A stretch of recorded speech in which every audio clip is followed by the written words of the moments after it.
Confiamos que, como hemos cantado, el Señor llene nuestro corazón y nuestro entendimiento en esta mañana. Antes de comenzar con la predicación, quiero agradeceros a todos los que a través de nuestras redes sociales, del WhatsApp, personal, comunitario o personalmente, me habéis felicitado por el cumpleaños. Sí, yo también cumpleaños. Creo que hasta donde yo sé, aquí todos los que estamos cumplimos años. Pero lo bueno, como ha dicho nuestro hermano, es que cumplimos años en el Señor. Seguimos reuniéndonos, viendo las caras y seguimos estando más próximos de ese encuentro con Él, de esa eternidad gloriosa. Aunque Él nos dice, no la busquéis tan rápido que os he dejado trabajo, para que mientras que estéis aquí, deis testimonio de la fe en el Señor Jesús. Hoy sí, hoy voy a predicar y voy a intentar sujetarme al papel para cumplir y terminar la predicación, porque tengo todas las predicaciones a un cuarto de las atrasadas, pero vamos a darlas. Hoy sentía que tenía que hablar de esto, de esa lectura que nuestro hermano Carlos ha leído, Juan capítulo 15. Estamos en la última semana de Jesús. Se concentra en aquel aposento alto uno de los mensajes que Jesús quería dejarnos más importantes. Es una conversación íntima con sus discípulos, es un mensaje de despedida. Si queréis abrir la Biblia, es Juan 15. Y esa noche de la última cena, después de que Judas abandonara la reunión tras el anuncio de Jesús que lo iba a traicionar, Jesús está preparando a los discípulos para que asumieran su partida, su distancia. Y Jesús va a utilizar una metáfora, la metáfora de la vid verdadera. ¿Para qué? Quería enseñarles lo importante que era que permanecieran unidos a Él para dar fruto espiritual y también para abrirle los ojos. El mundo os aborrecerá, porque así como me han aborrecido a mí, a vosotros también os aborrecerá. ¿Qué contexto histórico está haciendo Jesús para usar esta metáfora? La vid representa para el pueblo de Israel una señal de identidad y así lo comprendían. El pueblo de Israel se sentía que él era la vid del Padre.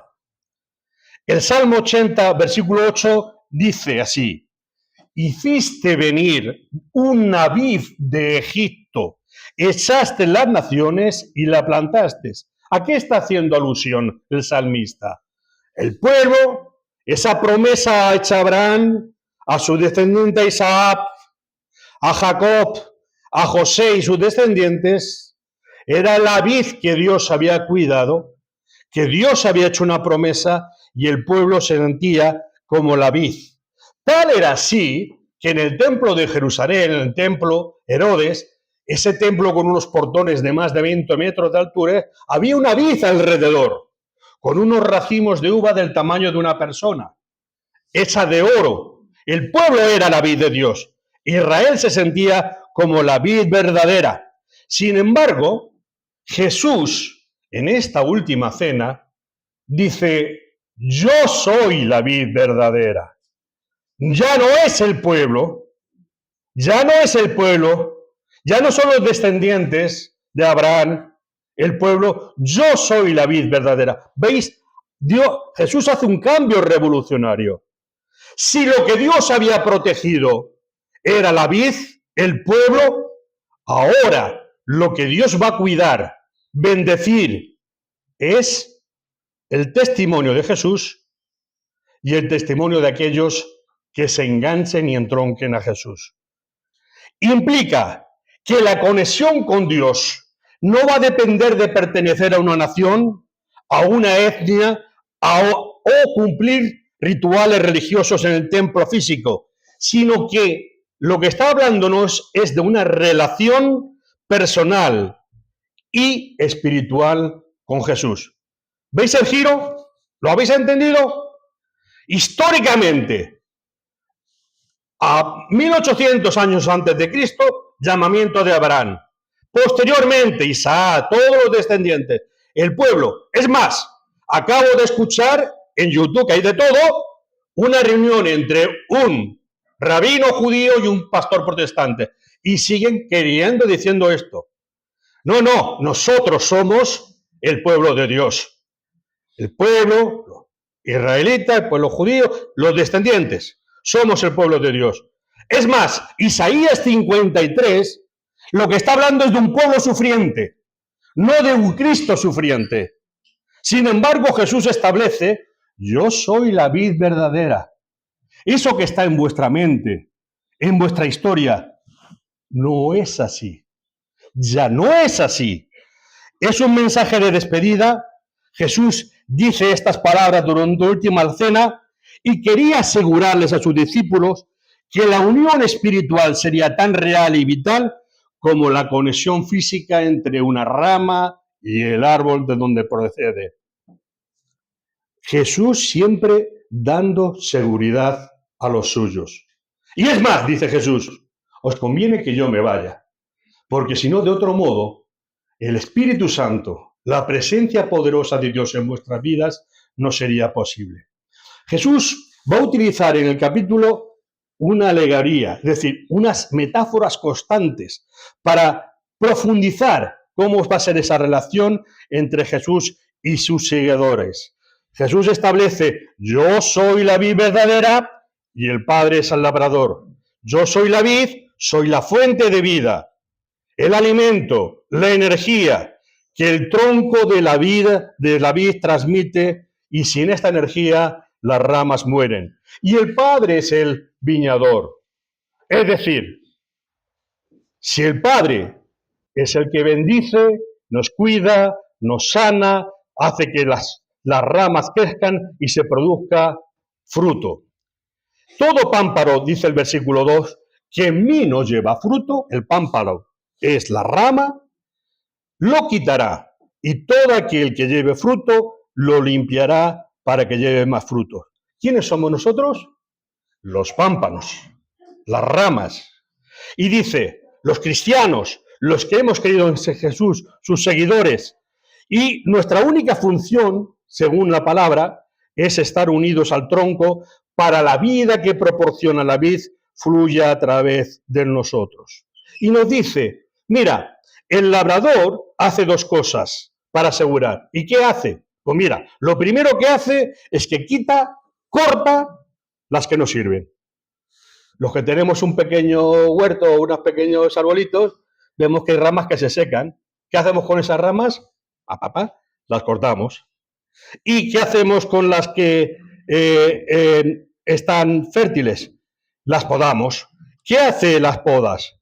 Porque si no podamos y se crecen demasiadas ramas, lo que se hace es que crecen ramas, pero no sale fruto. Se eliminan porque de esta manera es la experiencia que hacen los viñadores. Históricamente los agricultores hacen esto. Cualquier persona que tenga un viñedo, tengo vecinos que en historia siempre me contaban, ¿dónde vais? Vamos a Zamora, allí tenemos viñedo. Si no podamos, lo que crecen son ramas, pero no vamos a obtener fruto. La energía de la planta se desperdicia en producir hojas y no en producir nuevas uvas. ¿Qué tiene significado esto espiritualmente? Pues mirad, a veces nosotros en la vida atravesamos momentos difíciles. Pasamos por experiencias que quisiéramos evitar. Sin embargo, no son necesarias. Son necesarias porque forman parte de nosotros. Pero Dios las poda, Dios las quita. Las hemos experimentado, hemos aprendido.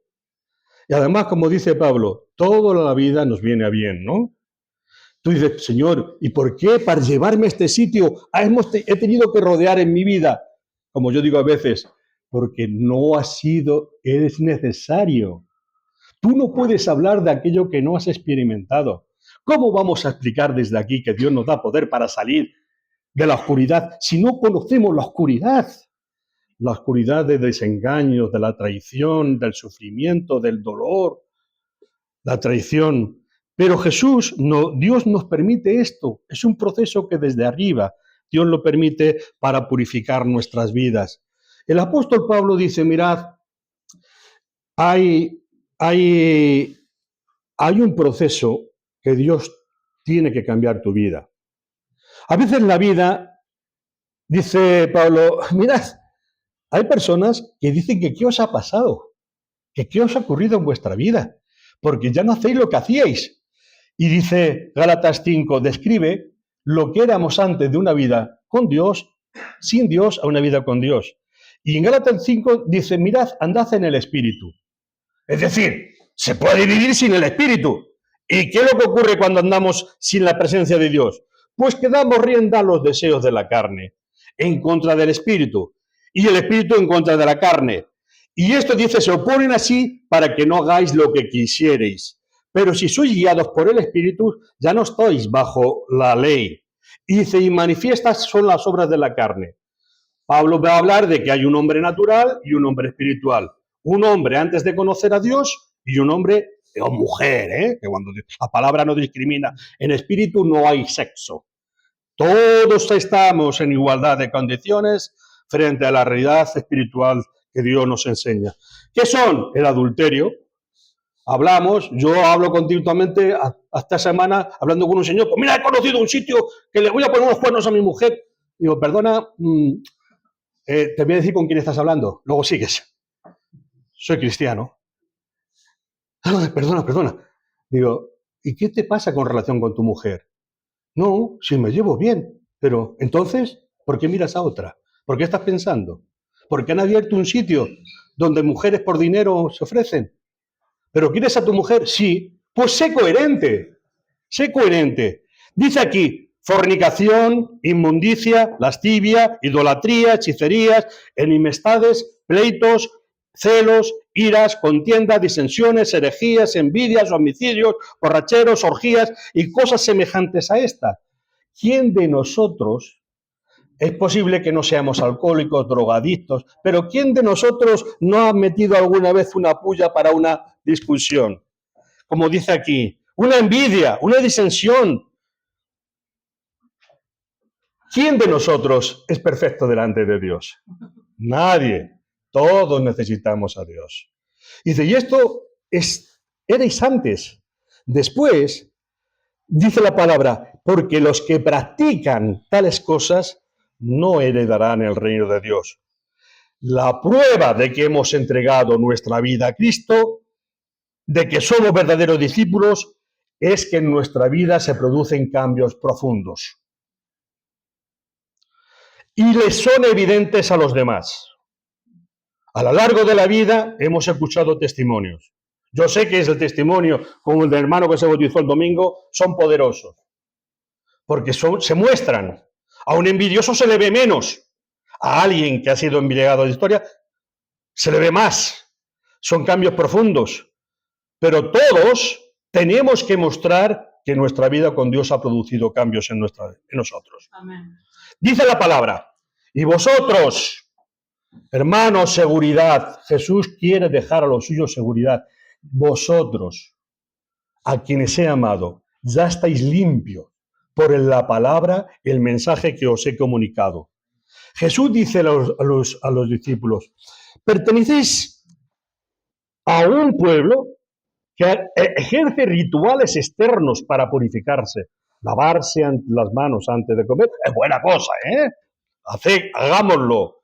Purificársela, las mujeres cuando tienen la menstruación, pertenecéis. Pero bien, Jesús dice, yo ahora no estáis sujetos como una obligación religiosa, es una obligación higiénica que conviene ducharse antes de venir, y de reunirse, conviene venir y perfumarnos.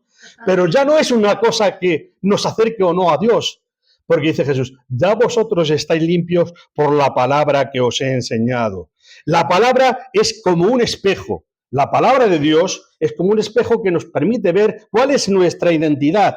Al escuchar, al aceptar la palabra nos enseña nuestras conductas, nuestras actitudes, nuestros pensamientos, si están de acuerdo con lo que Dios enseña. Y como leíamos y os decía Pablo a Timoteo, toda palabra de Dios es útil porque nos enseña, porque nos ilustra, porque nos corrige, a fin de que nuestra vida sea útil para servirle. Y la palabra también es como un bisturí. A veces un consejo, una palabra, aquí se ha hablado muchas veces, oiga hermano, usted está hablando de mí. No estoy hablando de mí, yo estoy hablando de la palabra. Si usted se identifica con la palabra, usted sabrá delante de Dios, pero yo no estoy hablando contando su experiencia. Pero la palabra a veces nos duele, nos confronta. Nuestro ego, ¿qué es nuestro ego? Lo que somos, lo que pensamos, lo que hemos creado sobre nosotros mismos. Pero esa es la forma en que la palabra corta lo que nos impide crecer. Nos señala cuál es el problema que tenemos. Puede ser uno u otro, diferente en cada uno de nosotros.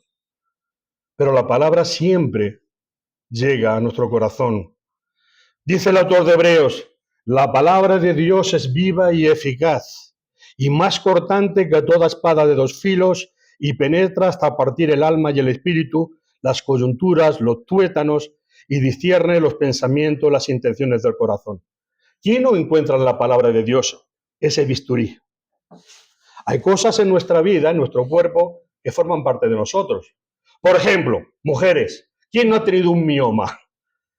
Hay entre el 50 y el 80% de las mujeres tienen un mioma en su útero, una formación que le pertenece, es suya, pero llega el cirujano y con un bisturí se lo corta, porque aunque no sea cancerígeno, hay algunos miomas que pesan más que un bebé. No es molesto. Un tumor que tengamos, ¿a qué decimos al cirujano? Cirujano, que eso es mío, pero no es algo que lo necesitemos cuando tenemos un tumor, una historia. No, bisturí. A veces en nuestra vida tenemos conductas, pensamientos, ideas que conviene que Dios no las quite de nosotros. Si no lo quite, lo tenía que hacer. Es que yo soy así. Pero eso que tú eres así, ¿es conforme a la voluntad de Dios? ¿Te ayuda? ¿Te hace más feliz? ¿Bendice tu vida? Ahí tenemos que dejar que Dios nos corte como a través de su palabra. Dios nos ha limpiado por la vida y por la obra de Jesús. Es lo que dice el autor de Hebreos capítulo 1. Ahora, llegada la etapa final, Dios nos ha hablado por medio del Hijo, a quien constituyó heredero de todas las cosas y por quien creó también el universo. El Hijo, que siendo reflejo resplandeciente de la gloria del Padre, imagen perfecta de su ser, sostiene todas las cosas mediante su palabra y poderosa, y que después de habernos purificado del pecado, se sentó junto al trono de Dios en sus alturas. ¿Te sientes purificado ya por el Señor? Yo siempre digo, hermanos, tenemos en Cristo un sacerdote que de una sola vez y para siempre nos limpió. Todo nuestro pasado nos lo echó y lo enterró, lo ocultó, de toda manera que nosotros esa carga nos liberó, quitó, pasó el bisturí. Lo que éramos no es lo que somos, hermano. ¿Qué se hizo de ti? Dirán algunos, a lo mejor compañeros que bebían contigo. Ese hombre ya está enterrado y muerto. En el bautismo hemos dicho no a Dios en nuestra vida pasada. Hemos dicho sí a una vida nueva con Dios. Y nadie tiene derecho a resucitar nuestro pasado para enfrentarnos a nosotros, porque Dios nos ha puesto un camino de luz, de vida. ¿Quién es el que acusa? Porque Jesús es el que nos defiende.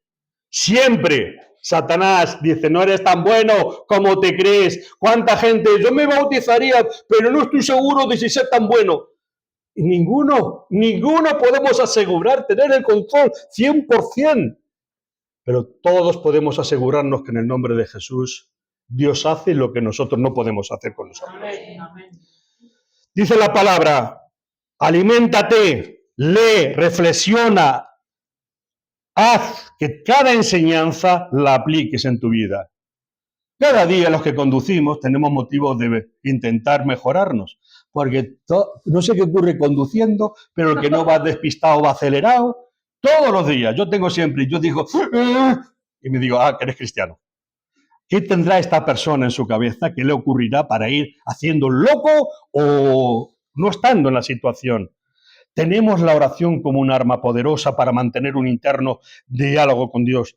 Tenemos la obediencia por amor, porque cuando hacemos lo que nos dice, vosotros sois mis amigos. Sí, pero tenéis que hacer lo que yo os mando. Y cuando hacemos lo que Él nos manda, resulta que es para nuestro bien. Qué bueno es obedecer. Ya sé que los niños son rebeldes, ya sé que los jóvenes nos gusta desobedecer, nos lo pide el cuerpo. Pero si tenemos unos padres rectos y les obedecemos, qué bendición es obedecerles. A veces todos somos rebeldes por naturaleza, pero qué bueno es sujetarnos cuando a padres amorosos y a Dios. Qué bueno es cuando la vida, frente a una solución fácil y no ética, o a una solución difícil y ética, nos acordamos. Es preferible obedecer a Dios antes que a los hombres. Qué bueno es. La vida nos pone en esa tesitura, en ocasiones. Mira, podemos ganar más si engañamos, pero yo no puedo engañar. Prefiero ganar menos, pero ser honesto, ser honrado. Tenemos un compromiso con el bien. ¿Cuál es el secreto que nos enseña la parábola? Dice el versículo 4, permaneced en mí y yo en vosotros. Como el pámpano no puede llevar fruto por sí mismo si no permanece en la vid, así tampoco vosotros si no permanecéis en mí. Vivimos en una época que a lo mejor vosotros decís, pero bueno, Juan, es que yo no he visto eso, porque es que como yo soy urbanita, no he visto la ciudad, no es que sé qué es eso del pámpano. Bueno, te lo digo más. Mira. Ay, ¿qué ha ocurrido? ¿Qué ha ocurrido? He interrumpido la conexión con la fuente de energía. Quizás esta metáfora hoy sea más cercana. Solamente he interrumpido. Y la luz solo es posible porque estoy unido a la fuente que la produce. Se fue la luz hace unos meses en España, ¿no? ¿Os acordáis? Sí. Bueno, a mí se me fue la luz, se me fue el móvil, se me fue todo. Y yo dije, ¿cómo es posible? Si tengo el móvil aquí, es el mismo que hace un minuto. Estoy comunicado. ¿Por qué? Porque ya no recibo la señal de la antena. La antena que emite, ya no recibo. Que por cierto, que en mi casa se ha quedado turulata. Si me llamáis y estoy en casa, no recibo porque la señal se ha quedado muy débil. Se ha afectado. Yo tengo el mismo receptor, pero el emisor se ha quedado muy débil en nuestra casa. ¿Qué significa esto? ¿Os dais cuenta de qué importante es estar unidos y conectados a la fuente que emite la señal? Esto es lo que nos está diciendo. Si tú no estás cerca de la señal que emite la emisora, yo me salgo a mi puerta de mi casa y ahí sí tengo señal, pero dentro no. Hay un muro. Es un muro de ladrillo, pero a veces también, desde el punto de vista espiritual, hay muros que interrumpen nuestra señal con el Señor. Y tienes que derribar ese muro y permitir que derribe ese muro. La palabra es permanecer. ¿Qué es permanecer? ¿Alguien sabe lo que es permanecer? Tenía yo 16 años. Ahora tengo un poquito más. Vale. Como no me da vergüenza, 66, 50 más. Madrid, Conferencias Nacionales de las Iglesias de Cristo. Un pastor se me quedó aquí, que ya no está entre nosotros, Manuel Salvador. Decía, haciendo alusión a la palabra de Dios, el que piense estar firme, que cuide de que no caiga. ¿Verdad? Si queremos ser fieles al Señor, tenemos que cuidar nuestra vida para mantenernos al Señor. ¿A que sí? Hay una parte que depende de nosotros, otra parte depende de Él. Pero hay una importancia en permanecer. Una rama no puede producir frutos porque dice la palabra de Dios, separados de mí, ¿qué podéis hacer? Nada. La conexión espiritual con Dios. Ya hay una herramienta de limpieza que es conocer y aplicar sus enseñanzas. Previamente al capítulo 5, Jesús hace el lavamiento de los pies. Y que Jesús le dice, como yo he hecho, vosotros también hacéis. Debéis hacerlo. Os lo he enseñado para que como yo he hecho, vosotros también hagáis. Y si sabéis estas cosas, es decir, hay gente que las sabe, hay gente que es erudita, pero solo son bienaventurados ¿quiénes? Quienes si las hicierais. Entre saberlas y realizarlas hay un mundo.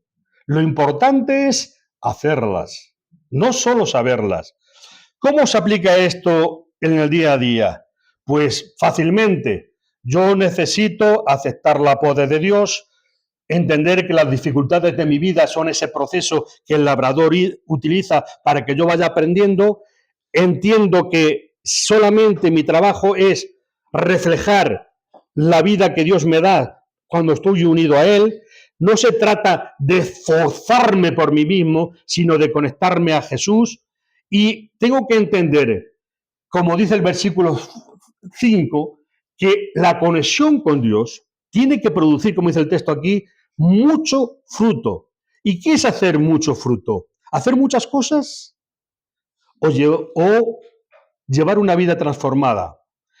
Dice también que el fruto del Espíritu comienza con el carácter. Si antes estábamos hablando acerca de mi ego, ¿el carácter qué es? El conjunto de los rasgos que nos definen a cada uno. Si nos comparamos unos con otros, cada uno somos hijos de nuestra mamá y de nuestro papá. Ayer hablaba con mi vecino, oye, sois 6 hermanos y qué diferentes sois.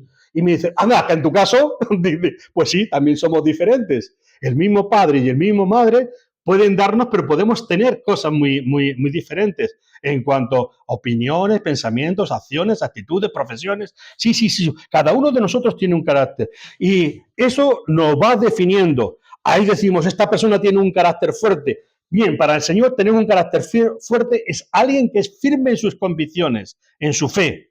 Y Jesús plantea que la fuente que nos hace crecer con un fuerte carácter es estar unidos a Él.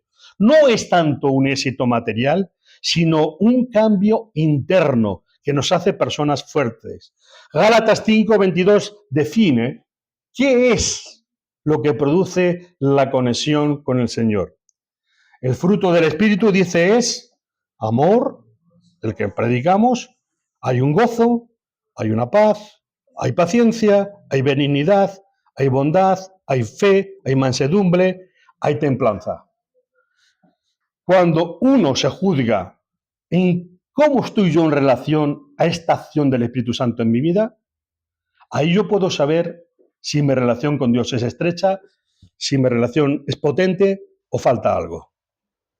Yo te preguntaría a ti, ¿cómo estás? No me lo digas, porque yo no he venido a juzgar. Y si el Señor no vino a juzgar, sino a ayudarnos a perfeccionarnos y ayudarnos, los hijos de Dios no debemos quién para juzgarnos los unos a los otros, sino para ayudarnos unos a los otros a fortalecernos. ¿Amén? Amén. Ayudarnos. El carácter interno, amor, gozo, paz, paciencia, también hay cosas que tienen que ver la relación con los demás. Paciencia, benignidad. A veces nos desesperamos fácilmente. O alguien me dice a mí, tú como profesor serías malo, ¿no? Porque no tienes mucha paciencia. Bueno, pues no, eso no soy profesor. Por eso y porque anda que con los niños hay que tener una paciencia. Y benignidad, hay que tener bondad, hay que desear lo mejor en nosotros. Y luego también hay una disciplina personal, cuando nos habla de mansedumbre, de templanza. Sin mansedumbre, sin humildad, sin dominio propio, si todo lo es lo que pensamos, yo soy así y lo primero que se me viene a la boca lo digo, sin valorar si hago daño o bendigo, pues bien, esto dice, esto no es los frutos de vivir con Dios. Los frutos del Espíritu nos ayuda a controlar aquello que pensamos y hacemos.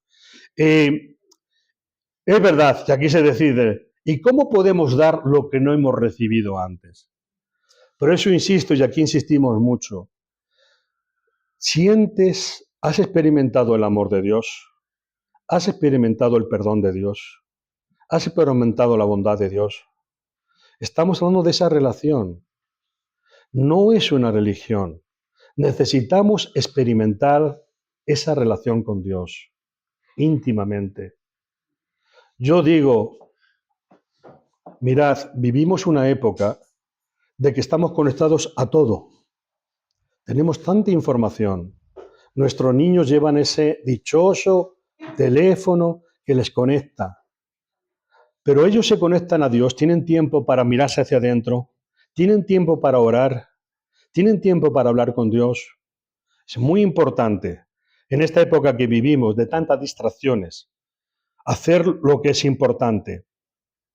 Luego está, como aquí se predica también, hay un crecimiento personal, hay un crecimiento en las relaciones, pero hay un crecimiento que también está en bendecir a los demás, mediante las ayudas, mediante el compartir la fe. Y eso forma parte porque de la abundancia del corazón abra la boca. ¿Qué podemos ofrecer a los demás? Aquel Pedro y Juan, cuando llegaron al templo y les pidió limosna, Pedro dijo, no tengo dinero, lo que tengo en el nombre del Señor es levántate y camina. Nosotros quizás no tenemos la potestad de hacer milagros, pero sí podemos sanar espiritualmente a otro cuando le hablamos de Cristo. Y la palabra de Dios es poderosa para transformar vidas. Si tú estás conectado, si tú pides al Señor antes de salir de tu casa, al ir a la escuela, Señor, úsame. Estoy seguro que Dios conecta, pero tienes que abrirte a Él. Señor, úsame en este día para un compañero de trabajo, para un compañero de escuela, para alguien que encuentro en la calle. Ponme una palabra, ponme un pensamiento, dame valentía para hablar de ti. Insisto en lo que dicen los periódicos. Más de la mitad de la población en este país donde estamos necesita ansiolíticos para poder dormir. No tiene a Dios en su vida de una forma potente. Necesitan de alguien que les diga, Dios te ama, Dios está contigo, Dios es tu fortaleza, como lo es conmigo. Y en medio de tus dificultades, Dios está dispuesto a ayudarte. Separados de mí, nada podéis hacer. Gracias, Señor, porque entiendo que lo que yo soy y lo que yo hago es porque estoy conectado a ti, porque dependo de ti. Lo más importante es que podemos descansar en Dios, porque el trabajo difícil lo va a hacer Él. El poder está en Él. Tan solo nosotros tenemos que dejar cambiar nuestro carácter, permitir que el Señor nos dé suavidad en nuestras relaciones, cariño, todos. Yo cada día me doy cuenta más de cuánto fallo. Soy más consciente. Por eso digo, Señor, sigue trabajando, por favor, depura mis palabras, mis pensamientos, mis acciones, mis abrazos, a cada uno de nosotros. Tenemos infinitud cada uno de nosotros en la vida. Señor, ayuda a nuestros jóvenes para que encuentren el lugar en la vida, para que superen los obstáculos, para que no caigan en cosas que le quiten su libertad, su alegría de vivir. Hemos conocido gente que ha creado nuestras escuelas dominicales y aún las advertencias y la palabra del Señor a uno les ha servido, pero a otros no y han caído y están tropezando y no están llevando vidas abundantes. No queremos esto. Queremos vivir bajo el poder de Dios en nuestras vidas. Y para eso queremos vivir conectados a Dios. Cada uno a su manera, hermanos. Cada uno a su manera. Porque Dios tiene un propósito para cada uno. El mío no es el tuyo. Pero mi Dios es tu Dios. Mi Señor es tu Señor. Mi momento no es tu momento. Y yo pido que sea cual sea el momento, seamos conscientes de lo que nos dice la palabra. Separados de mí, nada podéis hacer. Y conmigo, todos es posible.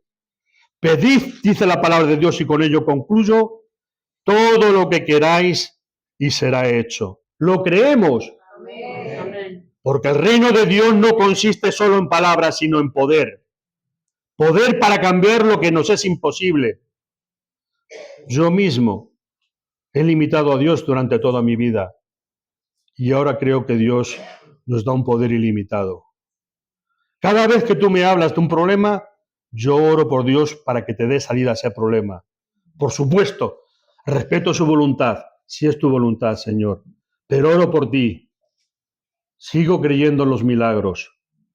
Sigo creyendo que Dios nos puede sacar del hoyo más profundo a cada uno de nosotros. Seguimos creyendo que el poder de la palabra y el poder del Espíritu lo puede hacer. No es un cheque en blanco el pedir a Dios. No es, dame un cheque que yo me lo gastaré. No, en lo que sea. Dale a tu hijo de 10 o 12 años un chequecito. Toma 1.000 euros, hijo. A ver en qué se lo gasta. No. Dice Santiago, pedid y no recibís. ¿Por qué? Porque pedís mal. Dáselo a un niño pequeño. ¿Qué se lo va a gastar? ¿En chuches? No es responsable. No va a saber en qué es chuches. Dice, pedís y no recibís porque pedís con malos propósitos para gastarlo en vuestros placeres. Pero si estamos conectados a Él, nuestra mente, nuestros pensamientos, nuestros deseos están alineados con Él. Y lo que Dios nos va a conceder es algo que sea para crecer, para dar fruto y para vivir. Termino con una anécdota. Algunos conocéis el estado de Florida. Sabéis que en el estado de Florida hay zonas pantanosas donde abundan los caimanes. Esta es una historia real, según dicen los periódicos. Un niño dice, papá, me quiero bañar. Detrás de la casa va a bañarse. Cuando se baña, aparece un cocodrilo, un caimán. Allí son caimanes. El papá lo ve, acude corriendo para protegerle, llega a donde está el niño, lo agarra y en el momento que agarra de sus brazos, el cocodrilo le agarra de las piernas. Se produce una lucha, el cocodrilo es más fuerte, el padre no le soltaba, un vecino oye los gritos y acude con un arma, que sabéis que allí todo el mundo tiene, y dispara al caimán y lo mata. El niño gravemente herido lo llevan al hospital, luchan por su vida y consiguen salvarle. Semanas después, un periodista acude y le dice al niño que si le puede enseñar las heridas del cocodrilo. Sí, sí, se desnuda, le enseña las graves heridas de la fauce del cocodrilo, pero le dice, si no te importa, te voy a ayudar también las heridas que me produjo mi padre cuando me sujetaba, porque mi padre nunca me soltó. El niño ve y ve que los brazos, el niño tenía también cicatrices donde el padre se había agarrado con las uñas y lo había hecho. Pero el niño estaba orgulloso de que el padre en ningún momento le había soltado en medio de las dificultades. ¿Tú y yo podemos identificarnos con él? ¿Cuántas dentelladas nos da la vida? ¿Cuántas veces incluso sentimos que estamos solos? Quizás del pasado o quizás en este momento. Lo que nos dice Jesús y lo quería decirle a los suyos, nunca estaréis solos, porque la promesa del Padre es que siempre estará con vosotros. Y te recuerdo, Padre, devuélveme aquella gloria que tuve antes que el mundo fuese, y quiero que los míos estén conmigo. Pero mientras tanto, Señor, ya han de padecer todavía por este mundo de lágrimas y alegría. Quiero que sientan tus poderosos brazos protegiéndoles, que sientan que tú no los vas a soltar. Hermano, que te has entregado a Cristo, cada uno de nosotros, los brazos poderosos de nuestro Señor nos sujetan, aunque las fauces de la vida quieran arrebatarnos de las manos del Señor. Pero Dios es mucho más poderoso. Confiad, dice Jesús, en el mundo habrá aflicciones, pero confiad. ¿Por qué? Y esa victoria es tuya y mía, y en el nombre de Cristo. Eso vamos ahora a dar gracias por medio del pan y de la copa. Porque lo que hizo Él fue en ese momento que estableció ese pacto con vosotros. Haced esto en memoria de mí. Haced esto recordando que yo estaré con vosotros presente hasta el fin del mundo.